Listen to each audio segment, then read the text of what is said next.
তিনি শূন্য হাতে আবার দিল্লি ফিরে এলেন। দেনায় দেনায় জর্জরিত। ওই আমলে 40,000 টাকা দেনা হয়েছে। শেষ পর্যন্ত গালিব একদিন বেরোলেন বাড়ি থেকে এবং পুলিশ ধরল, দিল্লির কাজীর কাছে নিয়ে গেল, মুন্সি সদরুদ্দিন। মুন্সি নিজে বলছেন যে আপনি জানেন যে এটা আপনি শোধ করতে পারবেন না, আপনার টাকা নেই, কেন আপনি এই 40,000 টাকা আপনি দেনা করলেন? কিভাবে শোধ করবেন আপনি এই দেনা বলেন? মির্জা গালিবকে বলেছিলেন যে আপনি যদি এটা একটা ছোট্ট ভূমিকা লিখে দিতেন। মির্জা গালিবের একটা কবিতায় ভূমিকা লিখে দিয়েছিলেন।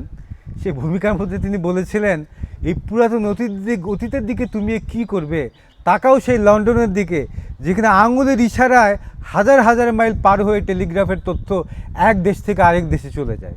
মানে স্যার সৈয়দ আহমেদ নিজেও ছিলেন প্রথম দিকে পুরাতনপন্থী। গালিব তাকে বলছেন যে পুরাতনপন্থী হয়ে লাভ নাই, এই আকবরনামার অনুবাদের চাইতে যদি দরকার হয়, যদি পারো ইংরেজি বইগুলোকে উর্দুতে অনুবাদ করো, নতুন শিক্ষায় নতুন জ্ঞানে তোমার প্রতিবেশীকে, তোমার দেশের মানুষকে, তোমার সমাজের মানুষকে শিক্ষিত কর। স্যার সৈয়দ আহমেদ ওই কবিতাটা গালিবের ভূমিকা হিসেবে তার বই আর ছাপান নাই, কিন্তু গালিব যা বলতে চেয়েছেন স্যার সৈয়দ আহমেদ তা গ্রহণ করেছেন এবং তিনি পরবর্তীকালে এই যে আলিগড় মুভমেন্টের সূচনা করেন। এবং আলিগড় মুভমেন্ট করতে গিয়ে তাদের যে কী পরিমাণ পরিশ্রম করতে হয়েছিল আপনারা জানেন কি না? স্যার সৈয়দ আহমেদের মতো রাশভারী লোক, মাওলানা কারামত আলী খাঁ সাহেবের মতো রাশভারী লোক, তারা মঞ্চে উঠে মেয়েদের পোশাক পরে নেচেছেন, গান গেয়েছেন টাকা সংগ্রহের জন্য, আলিগড় কলেজ স্থাপনের জন্য। স্যার সৈয়দ আহমেদের মতো রাশভারী পণ্ডিত লোক, মাওলানা কারামত আলী খাঁ সাহেবের মতো রাশভারী পণ্ডিত লোক পেশওয়াজ পরে মাথায় ঘোমটা দিয়ে মেয়েদের সুরে গান গেয়েছেন, টাকা সংগ্রহ করতে হবে আলিগড় কলেজের জন্য। চারদিকে ব্যাপক গালিগালাজ শুনেছেন, কিন্তু থেমে যান নাই। এই যে প্রবণতাটা শুরু হয়েছিল, এই প্রবণতার অন্যতম সূত্রপাতকারী ছিলেন মির্জা গালিব নিজে। নতুন যুগকে তিনি নতুনভাবে বুঝতে শিখেছিলেন।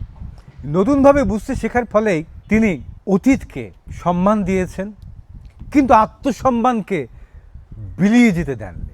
তিনি বলেছেন, ওই যে আমার প্রার্থনাগুলো ফিরে আসে, কাবার দরজা যদি বন্ধ থাকে, আমার প্রার্থনাগুলোর মধ্যে সেই অহংকার বোধ আছে, স্বাভিমান আছে, আত্মঅভিমান আছে, যেটা পরবর্তীকালে ইকবালের ভাষায় গিয়ে হয়ে গেল খুদি তত্ত্ব। ইকবাল বললেন যে খুদি কো করে বুলন্দ ইतना कि हर तकदीर से पहले खुदा बंदे से खुद पूछे बता बंदा तेरी रजा क्या है।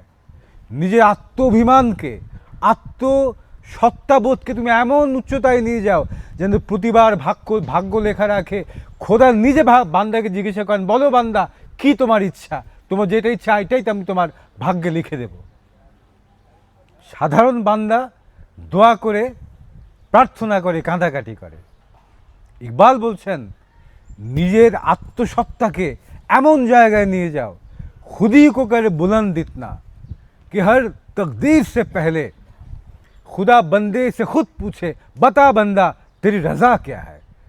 এই যে গালিব বলেছিলেন না যে আমি আমার আত্মঅভিমান বোধ এমন প্রবল যে সেগুলো ফিরে আসে, আমার প্রার্থনাগুলো ফিরে আসে যদি কাবার দরজা বন্ধ রাখে। আবার বললেন যে আমি প্রিয়র দরজাতে কখন যাব, শর্ত প্রিয়র দরজা বন্ধ থাকতে হবে, আমি ডাকবো, আমার ডাক শুনে সে দরজা খুলবে, তখনই আমি যাব। সবার জন্য যে দরজা খোলা সেইখানে আমি যাই না, আমি সেখানে যাই না। তোমার আমার আর কেউ এখানে থাকলে হবে না, দরজা বন্ধ থাকতে হবে। যে দরজায় সবার ঢোকার অধিকার নেই, আমি ডাক দিব, সে ডাক শুনে তুমি দরজা খুলবে, তাহলেই আমি যাব। যে দরজা সবার জন্য খোলা সেইখানে আমি যাই না। সেইটারই ধারাবাহিকতা দেখেন ইকবালের মধ্যে পেলেন আপনারা। खुदी को करे बुलंद इतना कि हर तकदीर से पहले खुदा बंदे से खुद पूछे बता बंदा तेरी रजा क्या है। ওই একই ধারণা।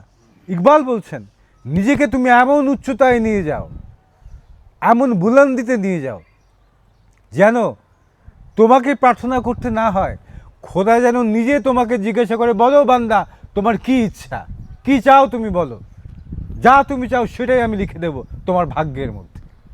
কোথায় নিয়ে গেল? কোথায় দেখতে পেয়েছেন ইকবাল, কোথায় দেখতে পেয়েছেন গালিব মানুষকে, কোন উচ্চতায়? ফলে যখন আপনি গালিবের কথা বলবেন তখন বলতে হবে যে একটা যুগের পরিসমাপ্তি ঘটছে মির্জা গালিবের মধ্যে দিয়ে। তিনি নিজে তার সবচেয়ে বড় শিকার। যে তালুক ছিল বাবার, যেখান থেকে বছরে 10,000-এর বেশি, মাসে 1,000 রুপির বেশি মাসোহারা আসতো, সেটিকে ঠেকলো কোথায়? মাসে 62 টাকায়। তিনি ওই টাকা যাতে আবার বরকরার করা হয় তার জন্য কলকাতায় এসেছিলেন 1829 সনে। গালিবের বয়স তখন 29 আর 3 32। 32 বছর বয়সে গালিব কলকাতায় কেন এসেছিলেন? কারণ কলকাতা ছিল তখন ব্রিটিশ ভারতের রাজধানী। 1911 পর্যন্ত তাই ছিল। ফলে কলকাতায় এসেছিলেন।